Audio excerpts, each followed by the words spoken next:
नमस्कार दोस्तों, स्वागत है आप सभी का आपके अपने YouTube चैनल पर। दोस्तों आज हम शुरू कर रहे हैं वो परसेंटेज का भाग 3। इसमें हम देखेंगे कुछ क्वेश्चन। दोस्तों अगर आपने हमारे चैनल पे नए हो तो सब्सक्राइब कर लो, और जो भाग परसेंटेज का भाग 1 और भाग 2 जो किसी ने नहीं देखा है तो पहले वो भाग 1 और भाग 2 देख लें, उसके बाद भाग 3 देखें।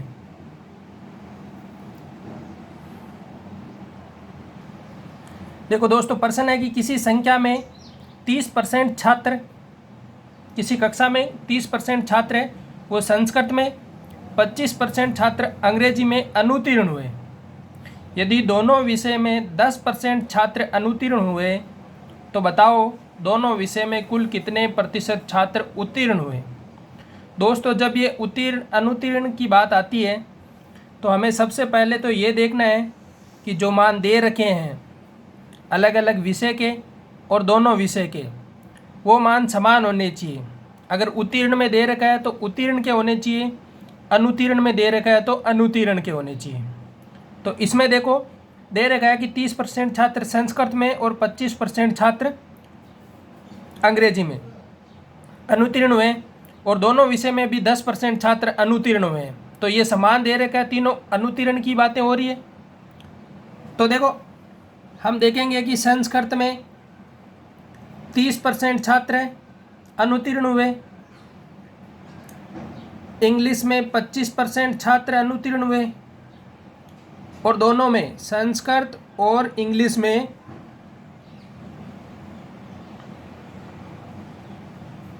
दोनों में कितने हुए, 10% छात्र अनुत्तीर्ण हुए। तो देखो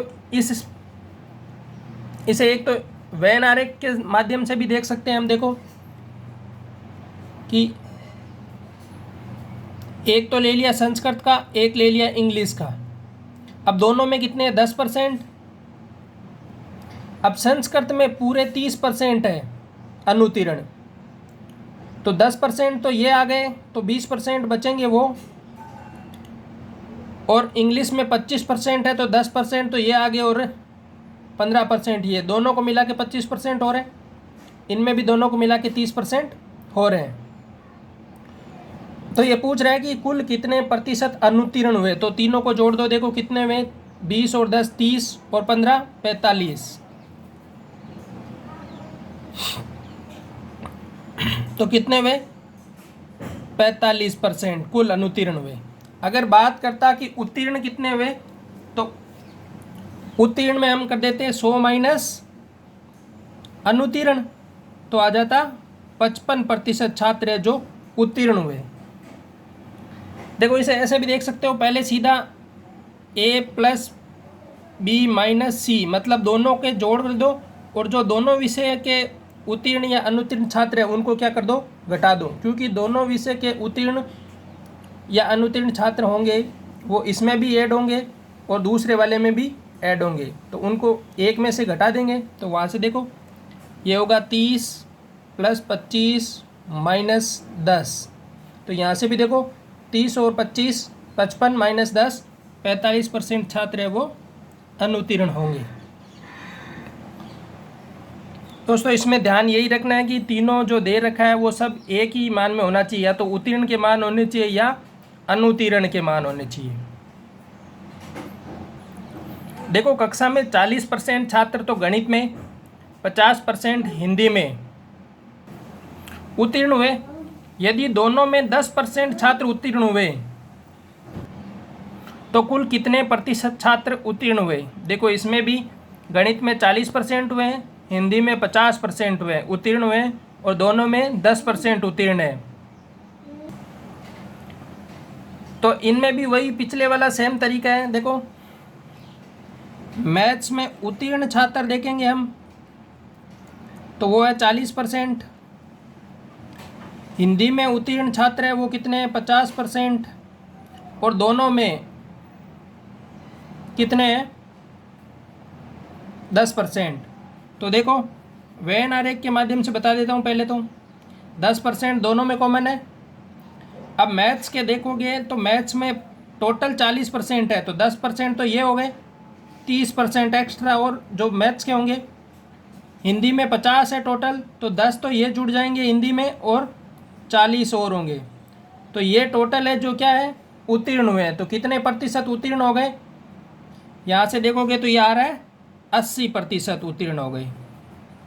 और वैसे निकालो तो 40 + 50 - 10, तो यहाँ से भी कितना आ रहा है 80%।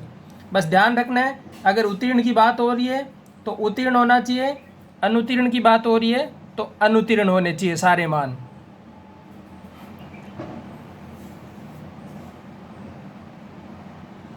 अब देखो इस सवाल में कि कक्षा में 60% छात्र तो विज्ञान में, 70% छात्र हिंदी में उत्तीर्ण हुए हैं तथा 15% छात्र दोनों विषय में अनुत्तीर्ण हुए हैं। देखो इसमें अलग अलग मान दे रखे हैं अपने को कि उत्तीर्ण हुए हैं वो तो विज्ञान और हिंदी वाले 60% और 70% तो उत्तीर्ण हुए हैं,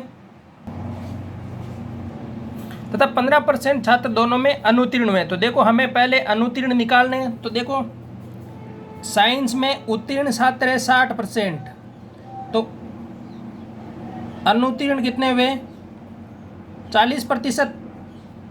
हिंदी में उत्तीर्ण छात्र है 70%, तो अनुत्तीर्ण हो गए 30%। और दोनों विषय में अनुत्तीर्ण छात्र है 15%। तो अब देखो यहाँ से अपने को ज्ञान है 40 + 30 - 15, तो ये अपने पास होगा 40 और 30 70, 70 में से 15 जाएंगे तो 55%। ये आया है 55% अनुत्तीर्ण का। इसमें पूछा है कि अनुत्तीर्ण कितने प्रतिशत है, तो आंसर क्या आएगा 55% अनुत्तीर्ण है। वैसे वेन आरेख से देखोगे, देखो ये साइंस और ये हिंदी का मामला, अगर साइंस में देखेंगे तो 15% तो दोनों में फेल है।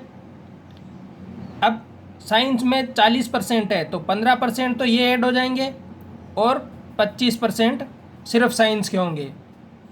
हिंदी में 30% फेल है तो 15% तो ये हो जाएंगे और 15% सिर्फ हिंदी में होंगे। ये 15% सिर्फ हिंदी में फेल है, ये 15%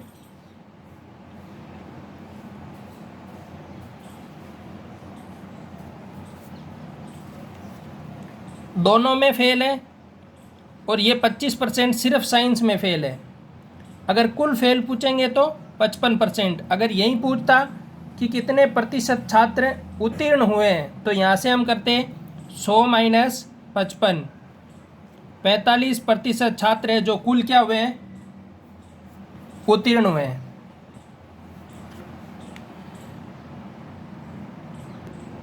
अब देखो सवाल है कि किसी संख्या में 70% तो विज्ञान में, 60% गणित में अनुत्तीर्ण हुए, 15% दोनों विषय में उत्तीर्ण हुए हैं। यदि उत्तीर्ण की संख्या 220 हो तो बताओ कि परीक्षा में बैठने वाले कुल छात्र कितने थे। अब देखो संख्या दी है अपने पास उत्तीर्ण की 220, ये संख्या उत्तीर्ण की दी है। विज्ञान में 70% अनुत्तीर्ण हुए, गणित में 60% अनुत्तीर्ण हुए और दोनों विषय में 15% उत्तीर्ण हुए। देखो पहले तो हम निकालेंगे कि विज्ञान में उत्तीर्ण कितने हुए, तो 100 में से 70 जाएंगे तो 30% बंदे विज्ञान में उत्तीर्ण हुए हैं। मैथ्स में 100 में से 60 जाएगा, देखो 60% दिया है अपने को अनुत्तीर्ण, तो उत्तीर्ण हुए हैं 40%, मतलब 40% मैथ्स में पास हुए हैं। अब दोनों में साइंस और मैथ्स में दोनों में इन्होंने कहा है कि 15% उत्तीर्ण हुए हैं। और उत्तीर्ण जो कुल उत्तीर्ण छात्र हुए हैं, जैसे इनसे परसेंटेज निकलेगा उस प्रतिशत का मान अपने को दिया है 220 है, तो यहाँ से कितना प्रतिशत होगा, ये 30 और 40 वो निकालेंगे अपन A + B - C, तो यहाँ से 30 + 40 - 15, यहाँ से मिलेगा अपने को 55%। और ये 55% जो है वो कुल बंदे हैं जो क्या हुए हैं पास हुए हैं। और इन 55% का मान अपने को दिया है 220। पूछ रहा है कि परीक्षा में कुल कितने छात्र बैठे, मतलब वो कह रहा है कि कुल कितने छात्र थे, मतलब 100% का मान अपने को निकालना है। तो 55% का मान 220 है, तो 1% का मान यहाँ से मिलेगा 220 बटे 55। तो 100% का मान निकालेंगे तो इस 1% को 100 से गुणा कर देंगे तो यहाँ से मिलेगा अपने को, देखो ये यहाँ से कटेगा 5 बार 11 से, ये जाएगा 11 से 20 बार, और ये 5 से ये जाएगा 4 बार। तो आंसर मिलेगा अपने को 400। तो कुल छात्र कितने थे? 400 छात्र थे। अब अगर मैं आपसे कहूँ कि अपने पास आ गया कि 400 छात्र थे टोटल, अब मैं कहूँ कि विज्ञान में कितने फेल हुए 400 में से, तो 70% फेल हुए, मतलब 400 का अपने को 70% निकालना है। तो 70% अगर आप 400 का निकालोगे तो यहाँ से मिलेगा आपको 4 के 28, 280 बंदे हैं जो विज्ञान में फेल हुए हैं। अगर गणित की बात करें तो 60%, मतलब 400 का 60% निकालेंगे हम तो ये आएगा 240 बंदे, मतलब 400 का आप 60% निकालोगे तो मिलेगा आपको 240 बंदे ऐसे हैं जो गणित में फेल हुए हैं। अगर यही बात कहता कि दोनों विषय में उत्तीर्ण कौन कौन से हैं तो हम 400 का 15% निकाल लेते, तो यहाँ से अपने को 60 मिलता आंसर। ठीक है, अब आगे का सवाल देखते हैं। देखो इसमें है किसी संख्या में 50% अंग्रेजी में, 60% गणित में अनुत्तीर्ण हुए हैं और दोनों में 40% उत्तीर्ण हुए हैं। तो बताओ उत्तीर्ण कितने प्रतिशत हुए?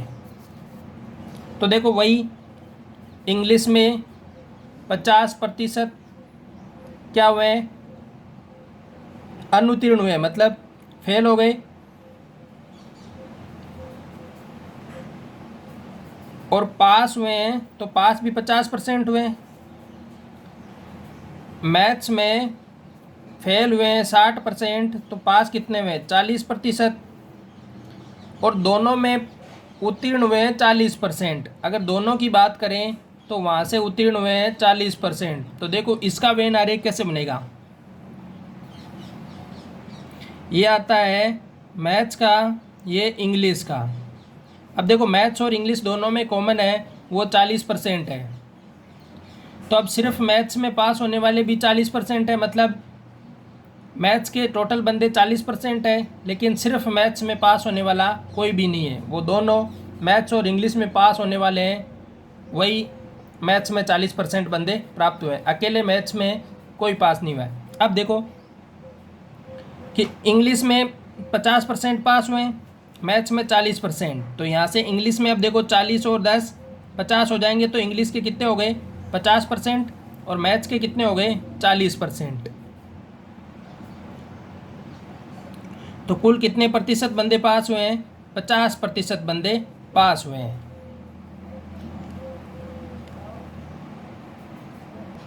अब देखो अगले सवाल में देखें कि किसी कक्षा में 400 छात्र थे, उनमें से 50 छात्र गणित में, 30 छात्र हिंदी में तथा 20 छात्र संस्कृत में अनुत्तीर्ण हो गए।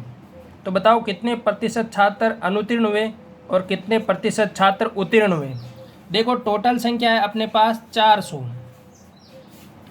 अब बात आती है कि मैथ्स में तो 50 बंदे फेल हो गए, हिंदी में 30 बंदे फेल हो गए और संस्कृत में कितने हो गए? 20। तो टोटल कितने बंदे फेल हो गए? यहाँ से हमें मिलेगा कि 100 छात्र फेल हो गए। अपने पास कुल थे 400 छात्र, उनमें से 100 छात्र फेल हो गए। तो अनुत्तीर्ण कितने हुए वो हम देखते हैं कि हमने देखा कि 100 छात्र फेल हो गए, हमारे पास कुल 400 छात्र थे और प्रतिशत निकालना है तो 100 से गुणा और प्रतिशत हटाना हो तो 100 से भाग। तो यहाँ से देखो ये जाएगा 2 जीरो से 2 जीरो कैंसिल, 4 का भाग 100 में जाएगा 25%। मतलब ये 25% बंदे हैं जो फेल हो गए। अगर बात आती है उत्तीर्ण की तो यहाँ से हम देख लेंगे कि 25% फेल हो गए तो 75% क्या हो गए? पास हो गए। उत्तीर्ण कितना? 75%। अगर इसी हिसाब से देखते हैं यहाँ पे तो 100 बंदे फेल हुए हैं तो यहाँ से 300 बंदे पास हुए हैं। तो अब हम देख लेंगे कि 300 बटे 400 इंटू 100, तो यहाँ से भी देखो ये आपको मिलेगा 75% ही मिल रहा है। 25 इंटू 3 75%। धन्यवाद दोस्तों। अगर हमारा वीडियो अच्छा लगा हो तो वीडियो को लाइक कर दें, अपने दोस्तों के साथ शेयर कर दें, और अगर आप चैनल पर नए हो तो सब्सक्राइब भी कर लो, ताकि आगे जो वीडियो आपको मिलेंगे उनका नोटिफिकेशन आप तक पहुंच सके।